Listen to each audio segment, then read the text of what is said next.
Cerca Teleeuropa sul tuo Play Store o Apple Store e scarica la nostra app.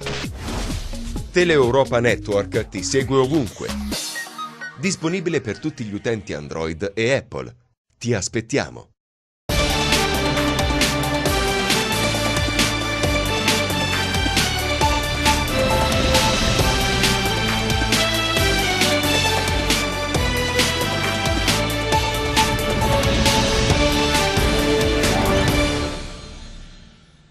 Buon pomeriggio, nuovo appuntamento con Linea Rovente, naturalmente in diretta dai nostri studi. Allora sta arrivando la bella stagione, il caldo si fa un po' desiderare a dire la verità, ma soprattutto quello che inizia a impensierire uomini e donne di questi tempi è il proprio aspetto fisico. E allora tutti a dieta, tutti quanti alle prese con calcolo di calorie, grammature, cosa mettere a tavola e soprattutto la bilancia, quella temuta aggeggio che abbiamo tutti quanti in casa e che guardiamo con aria di diffidenza, soprattutto con l'incubo di salirci per scoprire quel numero che ci fa tanta paura. Il titolo quindi di quest'oggi è l'argomento che andiamo ad affrontare per cercare di capire se davvero sappiamo mangiare, se mangiamo bene o se abbiamo ancora davvero tanto da imparare. Affrontiamo quindi l'argomento della dieta e dell'alimentazione con il biologo nutrizionista, il dottor Francesco Garritano. Benvenuto. Salve a tutti, ciao Alessandro.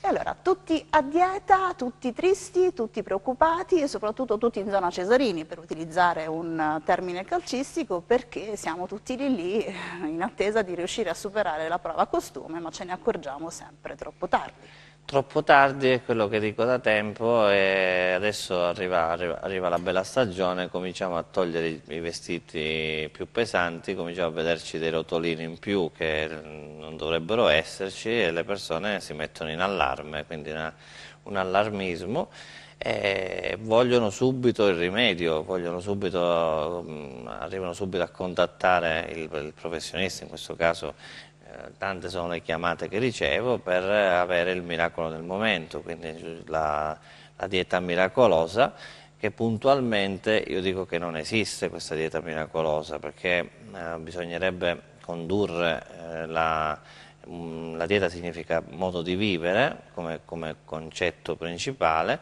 e che bisognerebbe seguirla per tutta la vita, quindi non esistono diete a tempo determinato, ahimè purtroppo, cosa che vedo in giro che ancora sussistono, ma bisogna avere una sorta di educazione alimentare da portare per tutta la vita.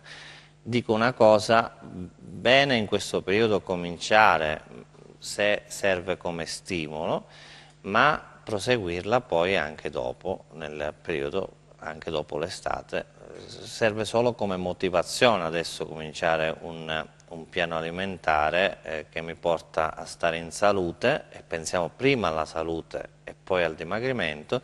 Una frase che dice il mio professore con cui collaboro, il dottor Luca Speciani, dice prima guarire poi dimagrire, prima stare in salute e poi dimagrire, cioè nel senso prima pensiamo alla nostra salute e poi pensiamo a perdere i nostri chili di troppo. Se uno segue un regime alimentare corretto, segue un'educazione alimentare, ha un'educazione alimentare da poter seguire, allora in questo caso diventerà più semplice, non schiavo di grammature e non schiavo di quella bilancia che prima hai nominato. Dal quale rifugiamo tutti, a cominciare da me, a dirle la verità. Effettivamente appunto arrivano i primi di maggio, tutti quanti cominciamo a pensare c'è qualche chilo di troppo, come devo fare? Beh, quindi insomma uno comincia a chiedersi ma cosa faccio? Elimino la pasta, elimino il pane, faccio un piatto unico, insomma diventa un po' un problema cercare di capire come imparare e come soprattutto a mangiare bene. Abbiamo subito una telefonata in linea, vediamo chi è al telefono. Pronto? Salve, buongiorno. Benvenuta. Sono Giovanna, vorrei fare una domanda al dottor Garritano. Prego.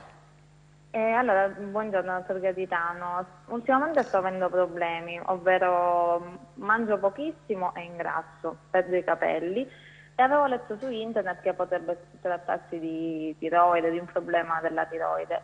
Mi può consigliare qualcosa, come risolvere il problema? Ok.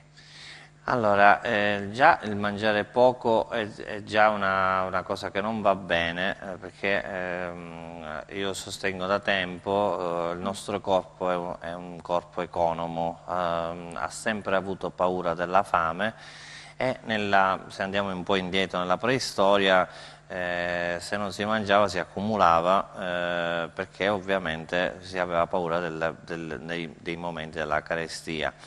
Quindi diciamo in questo modo noi rallentiamo il nostro metabolismo e quindi ovviamente il rallentamento di tutto il metabolismo può causare varie disfunzioni, tra cui la disfunzione della tiroide, che la tiroide comincia a lavorare lentamente, quando comincia a lavorare lentamente la ghiandolina tiroide è una ghiandola importante perché detta legge a tutto il corpo, tra cui io la chiamo la ghiandola metabolica, perché ovvero se funziona bene ci fa dimagrire, se comincia a funzionare lenta ci fa prendere dei chili. Quindi credo che la persona che ci ha chiamato, ho sentito perdere di capelli, altre cose sono tutte legate al mangiare poco, al credere che mangiando poco si possa dimagrire, invece come ho capito sta prendendo peso, quindi diciamo che a questo punto non è la soluzione migliore mangiare poco. Quindi bisogna sicuramente andare a fare una correzione del regime alimentare e cercare di intervenire per migliorare quella che insomma è l'abitudine. Se posso aggiungere una cosa, certo. Noi lavoriamo sulla leptina, che è un ormone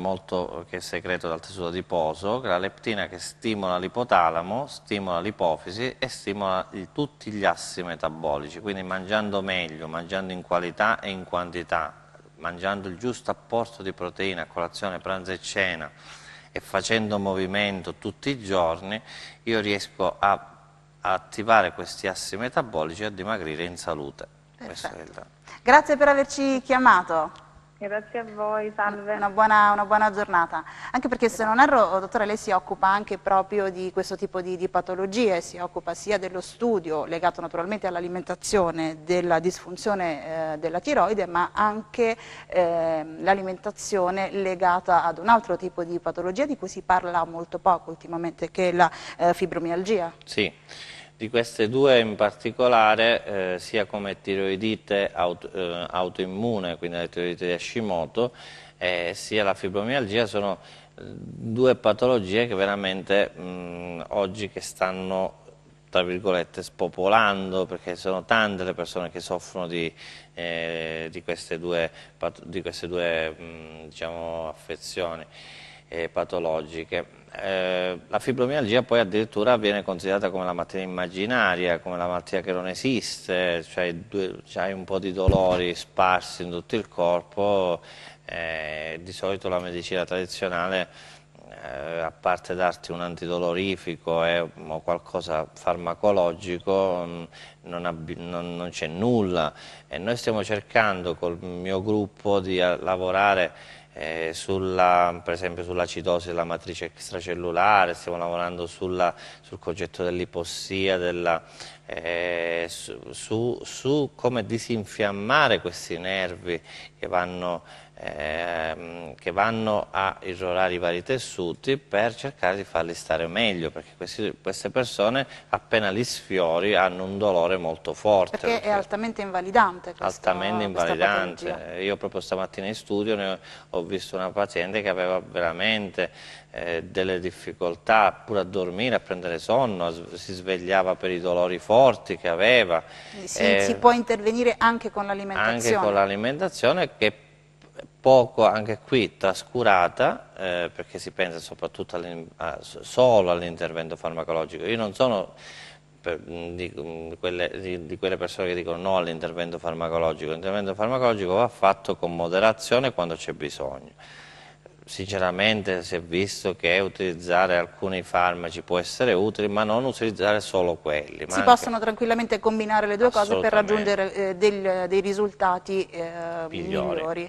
Beh, è ovvio, quindi stiamo parlando anche di nutrizione da un punto di vista ovviamente anche salutistico, non solo da un punto di vista estetico, perché non dimentichiamo assolutamente che imparare a mangiare bene va a prevenire il crearsi di alcune patologie e laddove invece siano già esistenti cerca di ridurre quelli che sono magari gli effetti. Parliamo magari e pensiamo a chi soffre di diabete piuttosto che di altre patologie, è normale che l'alimentazione corretta vada a ridurre quelli che sono i sintomi. Se pensiamo oggi a queste patologie qui, alle patologie del benessere, diabete, ipertensione e diabesità, l'unione del diabete con l'obesità, e se pensiamo ai 4 veleni bianchi, cioè lo zucchero, le farine bianche, il sale e il latte vaccino, quindi pensiamo un po' all'unione tra queste cose qui. Sì, no? perché paradossalmente, dottor Garitano, si pensa sempre alla dieta come fattore estetico, il punto d'arrivo è sempre quello della perdita del peso per apparire e mai per il benessere fisico in sé per sé.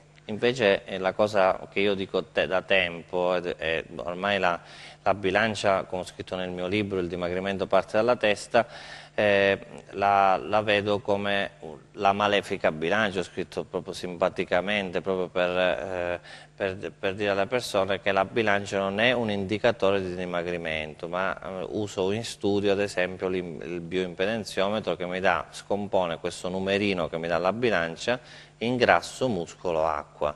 Quindi bisogna capire che cosa stiamo perdendo. Se stiamo perdendo del muscolo siamo messi male, se stiamo perdendo del grasso siamo messi bene, se sto perdendo del grasso e sto mettendo muscolo sono nella situazione perfetta. Se c'è quest'acqua di ritenzione bisogna capire se è un'acqua infiammatoria e quindi devo riuscire a drenare, il corpo deve riuscire a drenare quest'acqua. Quindi bisogna capire un attimino, andare ad approfondire che il peso è un peso, ma le altre componenti bisogna andarle a gestire bene.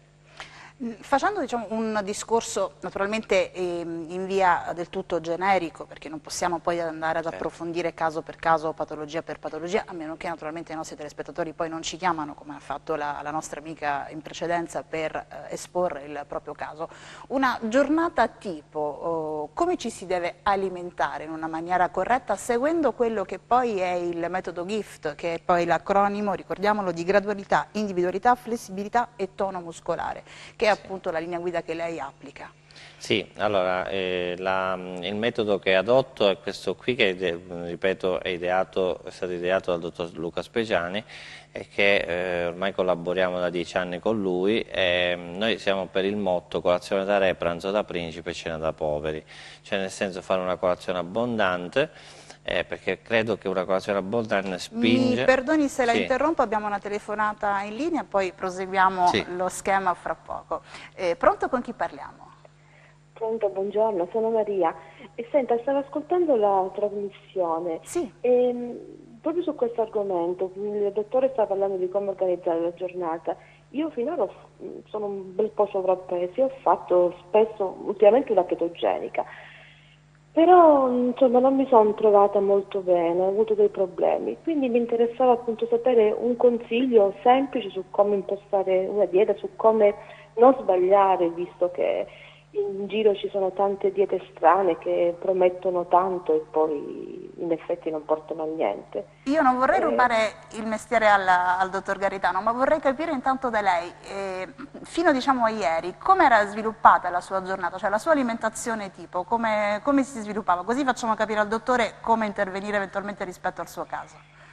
In genere faccio una colazione soltanto ho molta fretta, quindi un caffè al volo e unisco o dei biscotti o qualche crackers perché sono sempre di fretta. Mezzogiorno spesso mangio fuori e quindi un po' quello che mi capita, o qualche volta pizza, qualche volta riesco a sedermi e faccio un primo, però spesso non associo un secondo perché i tempi sono sempre molto ristretti, contati. E la sera un po' mi rilasso e quindi se ho tempo cucino per bene, altrimenti anche lì vado di fretta, però la maggior parte delle volte mi siedo e mi rilasso e quindi probabilmente mangio anche troppo. Mi sembra di rivedere me nella sua descrizione, così insomma ne approfitto per capire anch'io dove sbaglio. Perfetto, io la ringrazio per averci chiamato, così adesso il dottore ha un quadro chiaro e vediamo di capire, dottore, dove io e la telespettatrice sbagliamo. Allora, prima cosa, a lei. Prima cosa, la colazione la colazione è la parte più importante del giorno, è la parte che spinge sul metabolismo e io attraverso una colazione abbondante riesco a regolare tutta la giornata. Caffè cornetto, caffè biscottini, cioè queste cose qui Ce li dobbiamo dimenticare. Dimentichiamo, riscopriamo la colazione, perché la colazione è la parte più importante. Quindi mezz'ora prima di sveglia al mattino sì, ci prendiamo più tempo. Ma anche di meno, cerchiamo di cominciare con della frutta, del latte vegetale ad esempio, mettere della fonte di carboidrati, prepararci delle buone crepe con delle uova, fare una colazione che si vede spesso fatta, diciamo, quando uno va in crociera, quando uno va fuori e dici, ah caspita, ci sono delle colazioni buone, quindi io mangio. Poi il pranzo, arrivare a pranzo e gestirlo in maniera completa con le 3 cose, carboidrati, proteine e verdure, quindi non fare solo il primo, solo il secondo, solo la verdura o saltarlo del tutto, perché poi se lo saltiamo ancora peggio, io dico di non saltare mai i pasti.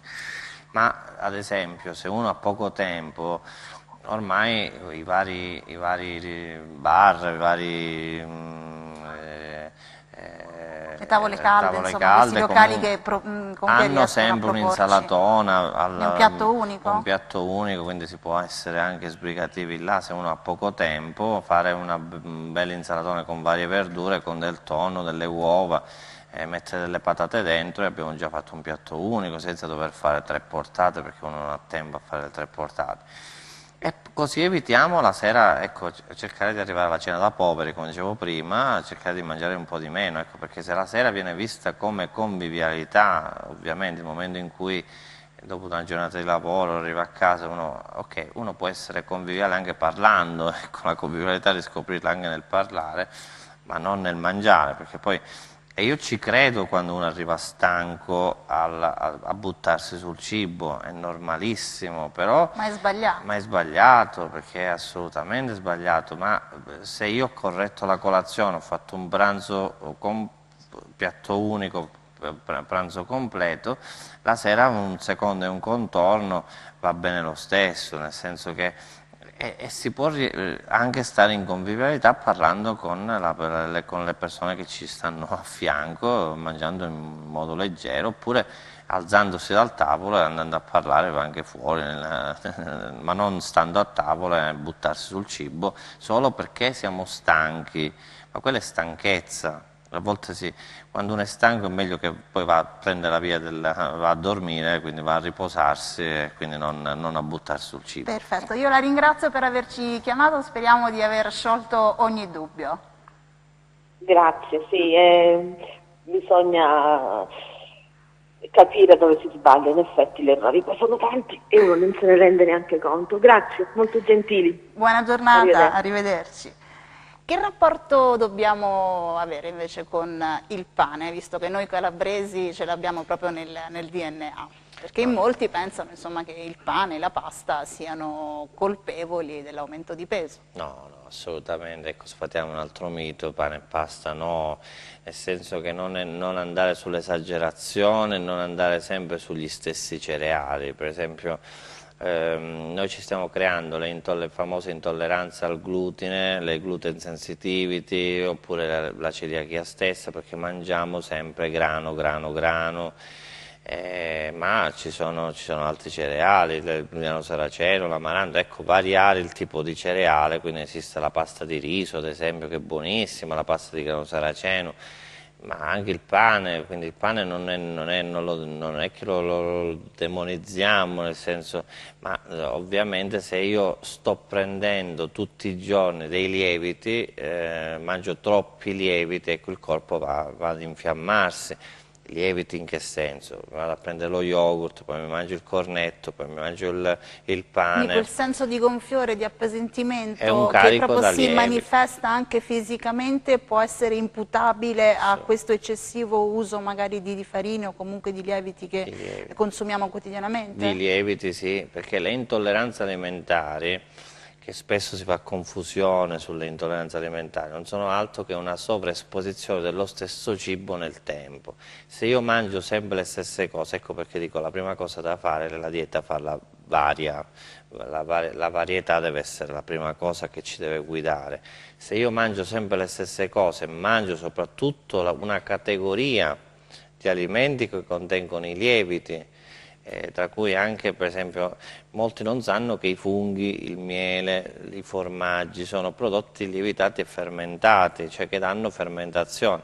In questo caso se mangio sempre questi prodotti posso andare incontro a gonfiore addominale e posso avere dei fastidi a livello dell'intestino. Ma la stessa cosa se mangio sempre il glutine, sempre uguale, ma non vario con quelli che ho detto prima, l'amaranto, grano saraceno e altre roba, posso andare incontro a dei fastidi, quindi in quel variare. caso mi disintossico magari eliminandoli per un breve periodo o comunque No, neanche? eliminare mai, variare, cioè un giorno mangio il grano, un giorno mangio il farro, un giorno mangio il grano saraceno, un giorno mangio... mai eliminare totalmente assolutamente, non sono Abbiamo d'accordo. un'altra telefonata, pronto? Con chi parliamo? Salve, buongiorno, sono Laura. Buongiorno Laura, da dove ci chiama? Da Vibo Valencia. Benvenuta, ci dica. Ho sentito che il dottore si occupa di fibromialgia e proprio qualche giorno fa il mio medico curante mi ha detto che probabilmente ho questa patologia, solo che ho anche problemi a livello intestinale. Sono collegate le due cose oppure sono due cose distinte? Eh sì, allora rispondo perché forse è venuto il momento di chiarire il discorso della fibromialgia, perché è un problema non dei muscoli ma dei nervi, quindi che vanno vanno sia sul muscolo ma su anche altri organi, tra cui l'intestino. Diciamo, il fibromialgico ha molti problemi a livello dell'intestino, ma non solo. Ma quello che sto vedendo nella mia pratica clinica è soprattutto l'intestino, quindi sono assolutamente collegati, perché questa innervazione, quindi questi nervi che scaricano all'impazzata vanno sull'intestino e lo vanno un po', tra virgolette, a irritare in questo caso. Sì, assolutamente collegati. Quindi anche Va in questo... bene. Grazie per averci chiamato, una buona ringrazio. giornata. Quindi anche in questo caso si interviene sempre con una corretta alimentazione per fare in modo comunque di limitare quelli che sono i disturbi, i fastidi. E in questo caso, come ripetevo, penso che c'è stata un'altra domanda sulla fibromialgia, andiamo a lavorare sull'acidosi, quindi andiamo a lavorare sull'ipossia, che poi genera acidosi, quindi andiamo a lavorare su una dieta alcalinizzante principalmente. Facendo un esempio in questo caso, con quei tipi di alimenti, dottore, Allora, giusto magari per indirizzare anche chi ci sta ascoltando in questo momento, quali elementi magari non da eliminare ma da limitare? Sì, allora limitare il glutine innanzitutto, limitare i formaggi per la via del glutammato, perché abbiamo trovato anche nei nostri studi che il glutammato può accelerare il discorso delle vie del dolore, limitare un pochino le solanacee, quindi pomodori, patate, quindi la solanina che può dare fastidio, e preferire, ecco, sempre cibi alcalini come frutta e verdura, quindi cercare di alcalinizzare la matrice extracellulare, che poi si va ad utilizzare pure qualche integratore per cercare di aiutare di più il processo, perché il fibromialgico purtroppo è un paziente che soffre tanto. Io utilizzo anche l'ossigeno liquido anche come integrazione per vincere un pochino il discorso dell'ipossia, in modo tale che rendiamo meno, perché l'ipossia è quella condizione in cui manca l'ossigeno nella matrice extracellulare, che diventa come una palude. In questa palude ci sono i nocicettori che vanno a scaricare in modo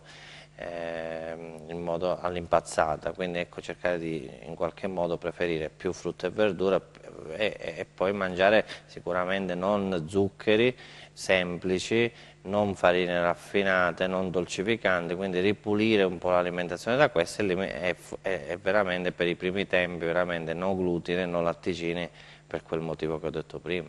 Io le chiedevo appunto di entrare nello specifico degli alimenti, perché ovviamente Sì, chi in questo momento certo. vive questo tipo di problematica quantomeno riesce a correre ai ripari nell'immediato, in attesa magari di mettersi in contatto con Poi lei o con qualche ovviamente altro c'è sempre specialista, l'individualità della dal quale non situazione, dobbiamo mai prescindere. assolutamente, perché poi da un fibromialgico a più una determinata sintomatologia a determinati organi, e quindi bisogna ovviamente personalizzare poi la terapia alimentare, quindi tutto va personalizzato. Al di là della fibromialgia, ma nel concetto del mondo dietoterapico non esistono diete uguali per tutte, ma va fatta un'individualità per ognuno. Quindi.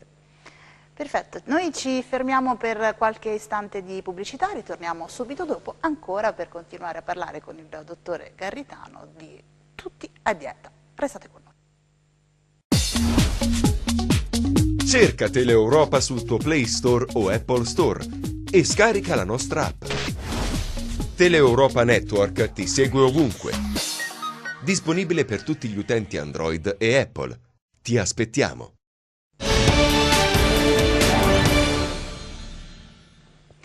Bentornati, seconda parte della nostra trasmissione, oggi dedicata al benessere, ma non solo, parliamo di dieta perché in questo periodo tutti quanti noi, chi più, chi meno, insomma si guarda allo specchio, capi più leggeri, qualche chilo di troppo, un po' di gonfiore, allora decide di mettersi a dieta.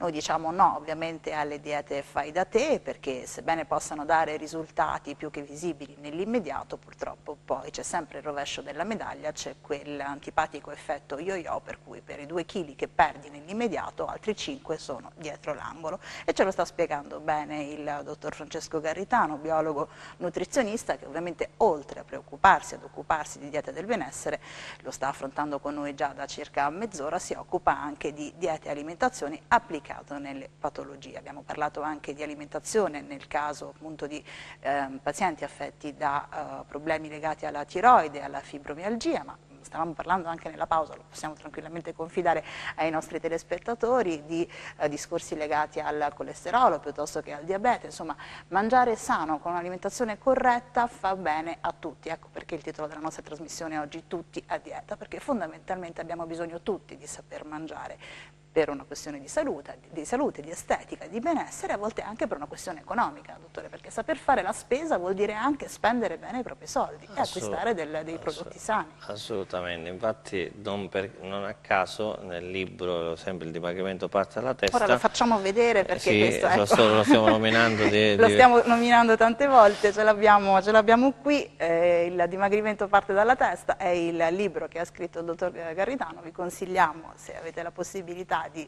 procurarvene una copia, perché appunto è un po' un vademecum, è un libro che vi accompagna, che vi spiega anche come affrontare, come approcciarsi. Sì, infatti è quello che ho spiegato tanto tempo nelle varie presentazioni in Italia, è quello di dire non è un libro di diete, ma che parla dell'impostazione psicologica delle diete.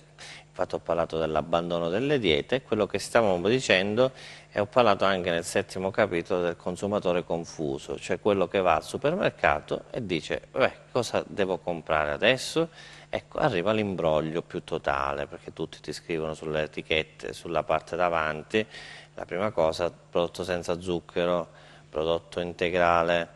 Ecco, poi andiamo a girare un po', ecco, se cerchiamo noi siamo i responsabili di questa mano, che noi giriamo i prodotti, se cominciamo a girare cominciamo a trovare le varie sorprese. Vi invito a chi ci sta seguendo a cominciare a vedere proprio gli ingredienti dei vari prodotti. Stanno correndo tutti in dispensa a prendere qualcosa, lo immagino.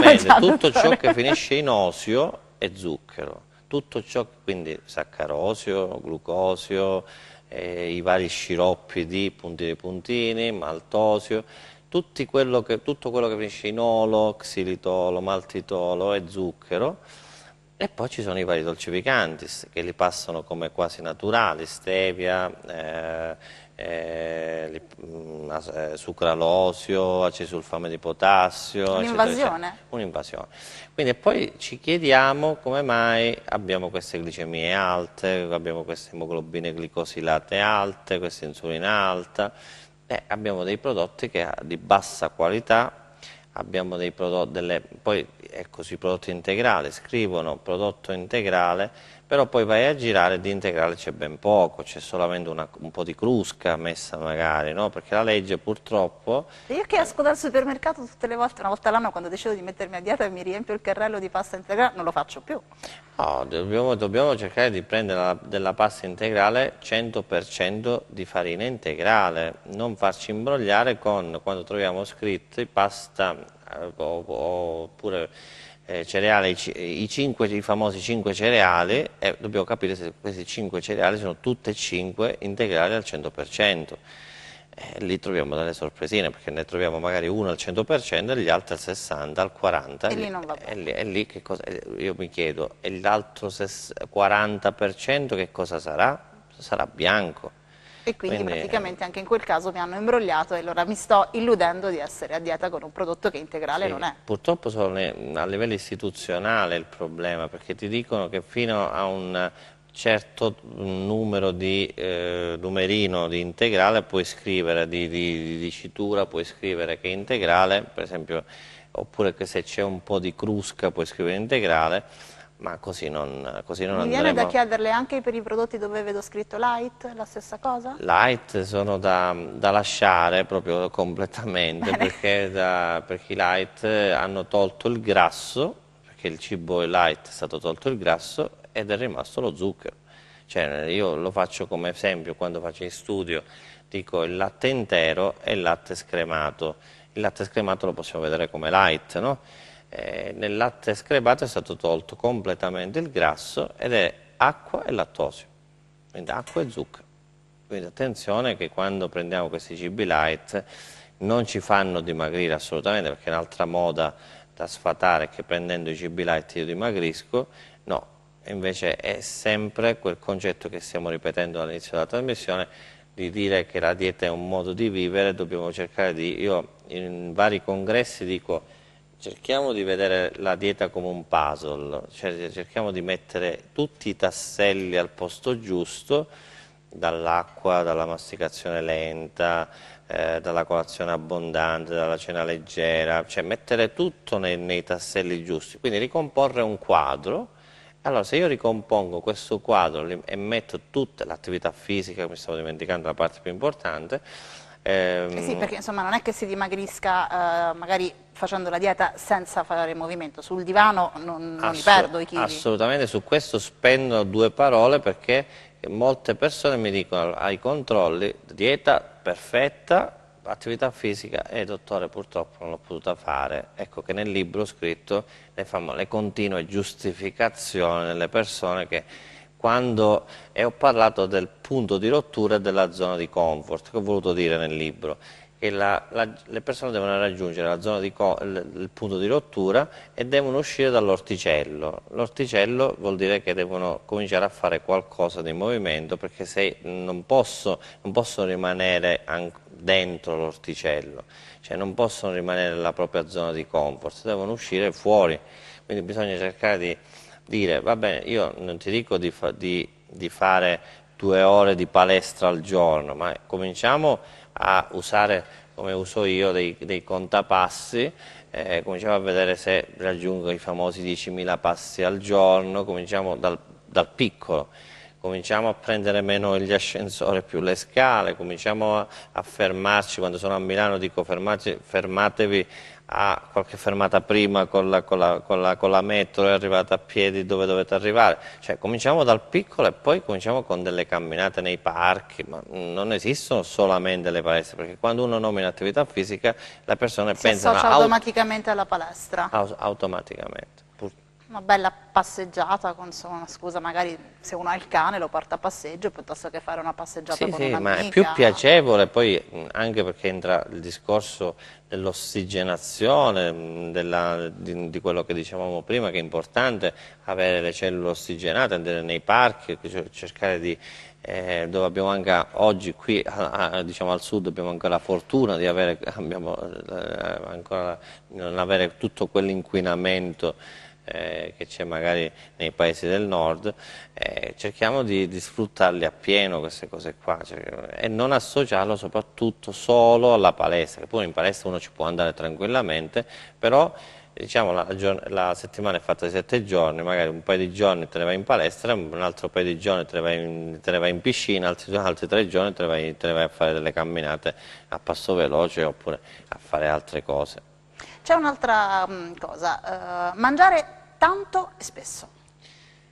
Allora, no, non sono convinto di questa cosa, perché bisogna mangiare negli orari giusti. Io Quindi parlo gli spuntini durante la giornata? Gli spuntini per me sono liberi, non per fame, scrivo sempre, perché io faccio fare i 3 pasti principali rispettando quella che era la crononutrizione, cioè l'alimentazione del contadino. Il contadino mangiava tanto a colazione, faceva tanto attività fisica, pranzava e poi cenava.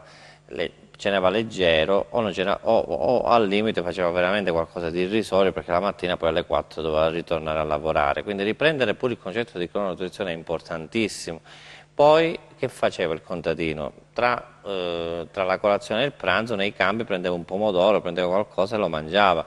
Ma ovviamente dobbiamo cercare di dire: se ho fame a metà mattina vuol dire che ho sbagliato il pasto precedente, ho sbagliato proprio la colazione. In teoria io non dovrei arrivare a pranzo con una fame eccessiva. Perché quindi... se ho fame ho livelli di insulina alta e quindi il corpo tende a stoccare grasso. Quindi se invece voglio fermarmi in pausa a prendere un caffè senza zucchero, dolcificanti, voglio prendermi una tisana, voglio prendermi una spremuta, ben venga.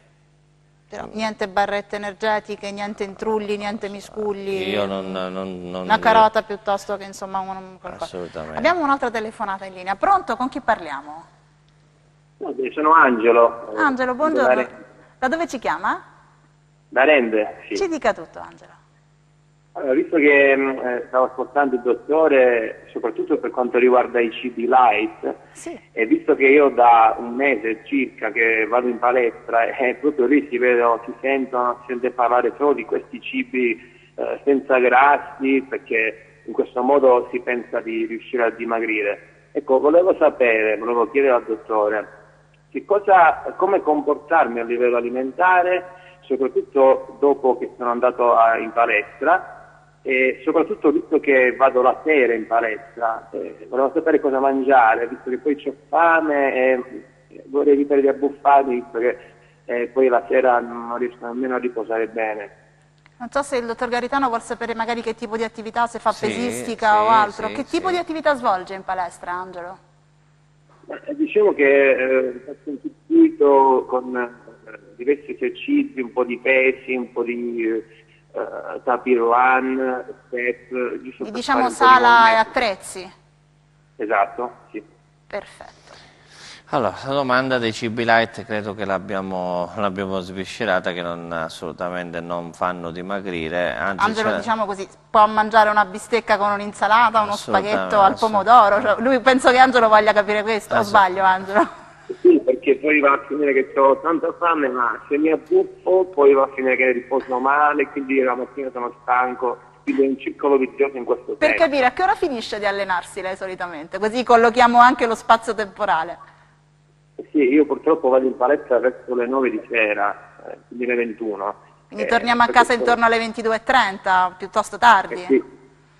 Anche questo potrebbe giocare a sfavore di Angelo, mi sa che è meglio mangiare un paio d'ore prima di andare in palestra. No, sfatiamo, vediamo un attimino. Perché noi io per esempio da profana avrei mangiato tipo alle 7 prima di andare in palestra. Sì, però dopo, allora...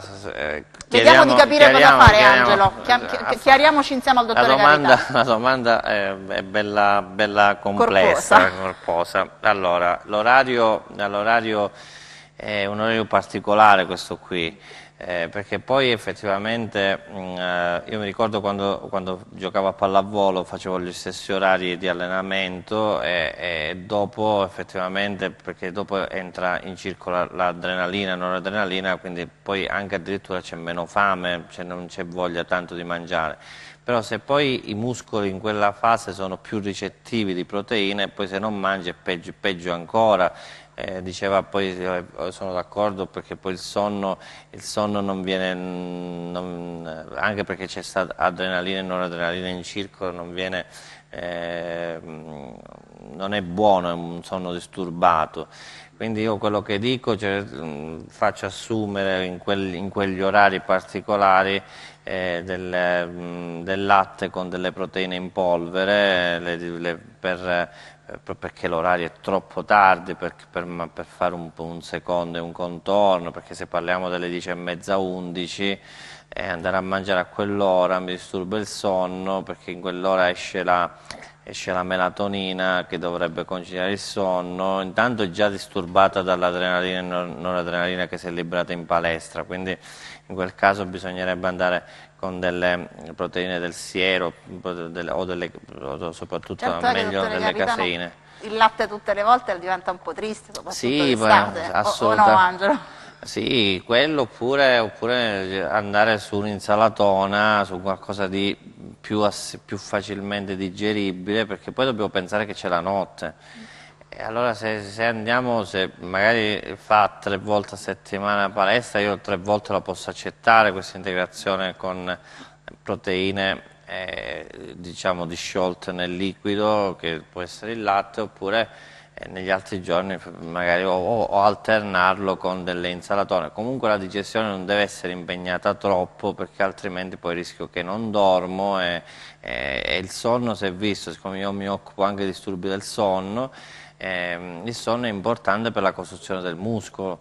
Ho fatto delle ricerche proprio che non favorisco l'azione del GH, che è l'ormone che praticamente deve costruirmi la massa muscolare, perché si dice sempre nel campo sportivo che il muscolo si allena di giorno e cresce di notte, ma cresce sotto l'azione del GH. Però se sto GH non lo faccio lavorare proprio, perché se mangio troppo tardi esce l'insulina ed escono altri ormoni, ho l'effetto dell'adrenalina e noradrenalina che avevamo detto prima, allora questo GH ha difficoltà proprio nella... Dobbiamo cercare di stare quanto più leggeri possibile. O dobbiamo cambiare orario? Cambiare orario, perché l'orario migliore è diciamo intorno alle 6 del pomeriggio. Così ma per chi lavora purtroppo vuole fare sport. Oppure io non so se Angelo è ancora in linea, pronto? No, ci sono, sto ascoltando. Angelo, ci dobbiamo rassegnare, o andiamo di insalata e latte alternativamente o... Sì, purtroppo l'orario è proibitivo, me ne rendo conto, e dovrei cercare magari di spostarlo. Che rapporto abbiamo con le verdure, Angelo? No, nessun problema, anzi mi piacciono, però il problema è che tornando dalla palestra solo verdurine non è che mi vanno tanto, ecco, questa è la questione. Tornando dalla palestra solo le verdure le trovo un po' tristi. No, infatti per questo dicevo che a un certo punto, come dicevo prima, c'è l'effetto di adrenalina e noradrenalina che già ti portano poco... Stimolano l'appetito effettivamente. E poi in quel caso però dobbiamo metterci a un bivio. Se io mi metto a mangiare la pasta secondo e contorno, la passo la notte in bianco. Cioè, devo cercare di capire... Trovare un compromesso. Un compromesso, come un orario difficile per la palestra è anche l'orario di pranzo, dove là capire a che ora proprio uno fa l'orario della palestra proprio nell'orario di pranzo, tipo l'una e mezza. Tipo una fettina leggera, un tacchino, un petto di pollo la sera, ogni tanto una mozzarella per accompagnare con l'insalata. Sì, ma diciamo che il discorso, qualcosa di leggero si potrebbe fare, però bisognerebbe capire se poi la notte riesce a dormire bene. Cioè, sempre fare delle prove, ecco, suggerisco ad Angelo sì. Di fare delle prove, oppure in questo caso potrebbe fare un'altra cosa, fare prima della palestra, mangiare qualcosina prima, anche 2 ore prima qualcosa, per non arrivare proprio affamato quando finisce, che poi è un orario troppo tardi, quindi completarlo con una mozzarella, completarlo con qualcosa di più leggero, che Abbiamo più digeribile. spuntato qualcosa, Angelo? Abbiamo tirato qualcosa di più dalla verdura? Bene, sono contento per questo, credo di avere le idee più chiare adesso.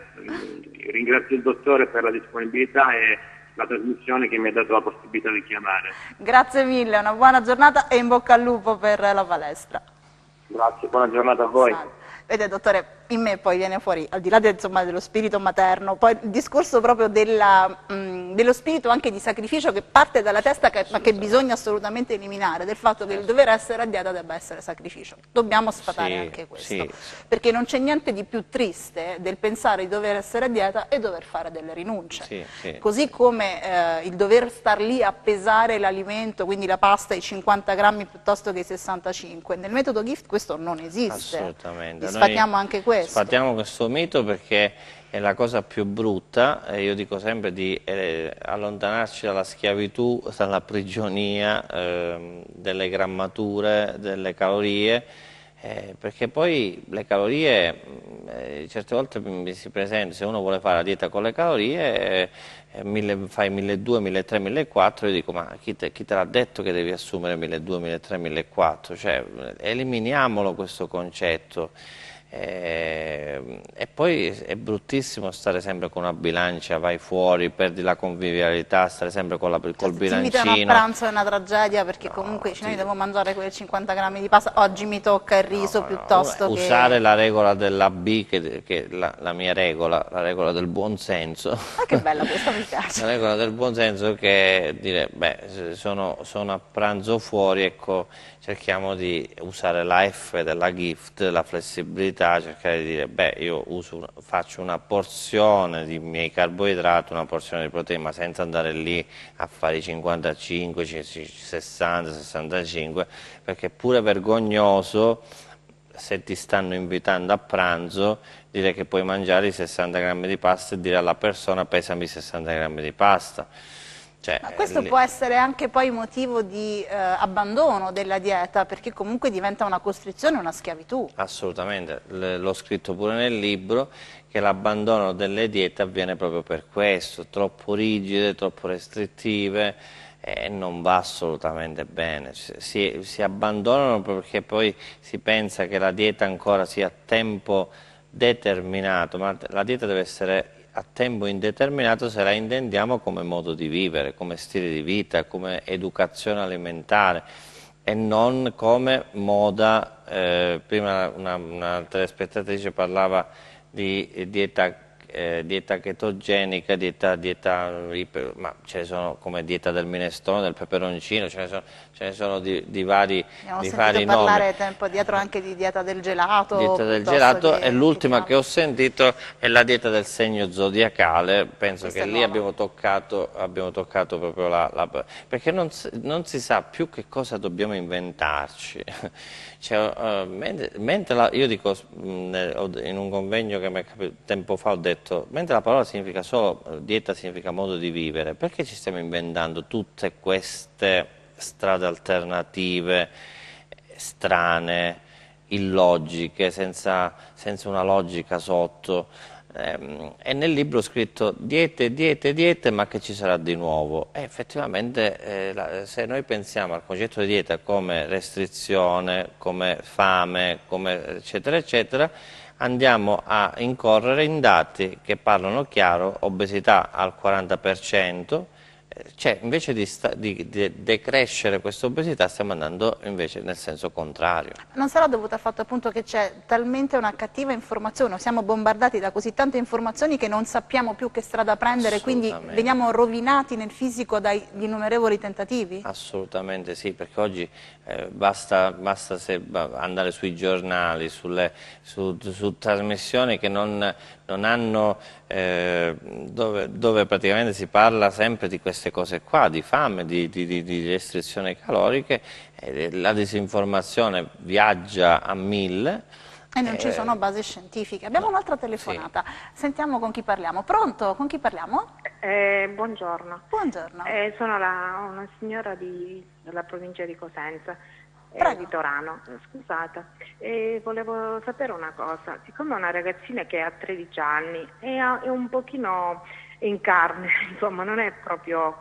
Però giustamente lei, essendo che si vede sempre che magari quando vuole andare a comprarsi qualcosina non riesce insomma a trovare la taglia giusta e cose, solo che è una ragazzetta che non mangia le verdure, i legumi per niente, io non so mai come fare per farglielo capire, insomma in tutti i modi provo, però è difficilissimo farlo. Ora sta andando un po' in palestra, giustamente, qualche chilo l'ha perso rispetto, perché comunque ha 13 anni e pesa anche 70 kg, non è che è proprio magrissima, è alta, però è abbastanza alta e robusta come costituzione. Quanto è alta, signora? È alta 1,65 m, 66. Allora, siccome siamo in chiusura, io intanto la ringrazio per averci chiamato, la saluto, dottore, al volo, giusto un consiglio alla signora. Come fare per fargli mangiare qualcosina? Come fare mangiare le verdure e poi dobbiamo salutare i nostri Allora, cercare di fargli vedere più verdure possibili sulla nostra tavola, perché se le ragazze o i ragazzi, diciamo, se non vedono un tavolo apparecchiato con le verdure, o vedono l'esempio dei genitori che mangiano verdure o i legumi, eccetera, eccetera, allora non assaggeranno mai queste cose qua. Quindi cominciarle, ma poi soprattutto cominciarle a mettere nella pasta, usare dei trucchetti, poi, quindi insomma, piano piano dovrà accedere.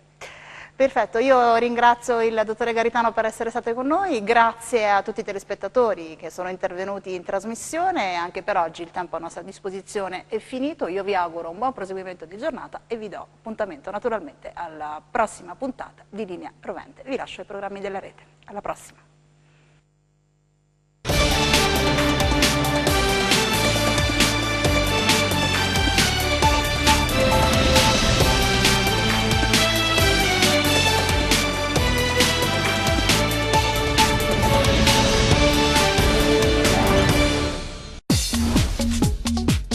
Cerca Teleeuropa sul tuo Play Store o Apple Store e scarica la nostra app. Teleeuropa Network ti segue ovunque. Disponibile per tutti gli utenti Android e Apple. Ti aspettiamo!